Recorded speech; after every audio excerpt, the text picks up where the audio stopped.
kapatuh pandadi awon.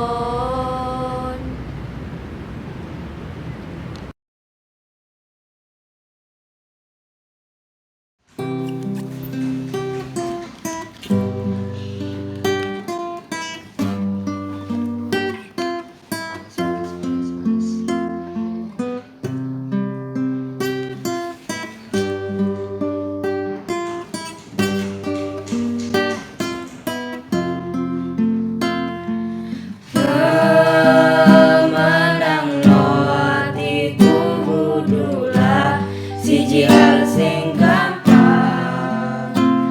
Kowe saged gaweku gak iso urip tanpa kowe.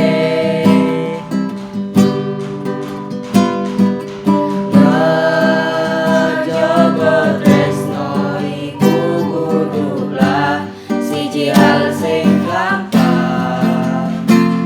Masa sedetik pun gak tau kowe ngalih teko aku. Sebetulnya aku diduweni kowe. Kowe yo iku bukti teko apike paras lan ati. Kowe dadi harmoni pas aku nyanyi tentang padang lan petenge urip iki. Kowe ciptaan api teko apike Tuhan nang aku. Waktu tak ngusaino apimu. Kowe uwong sing hebat gaweku, tolong kowe eling iku. Bukti tresnoku. Wiwit kok tulisake tresno iku. Manuk-manuk kepodang padha gegoyonan. Ing pang-pang godhonge waru. Ijo enom lelagone langit biru. Srengenge isuk kang mletek ing ati sumunar. Martakake dina bakal ora kamendungan. Wiwit kok kandak-kandakake tresno iku. Liwat kali dak dinterake prau godhong pring.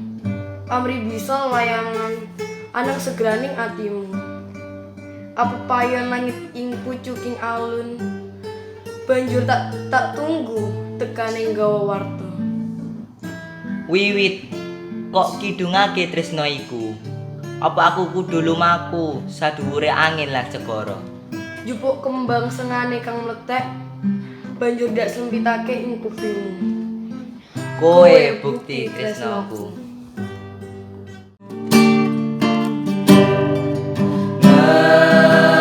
Ngejogo tresno iku kudulah siji hal sing gampang. Masa sedetik pun gak tau kowe ngalih teko aku. Sebetulnya aku diduweni kowe. Kowe yo iku bukti teko apike paras lan ati.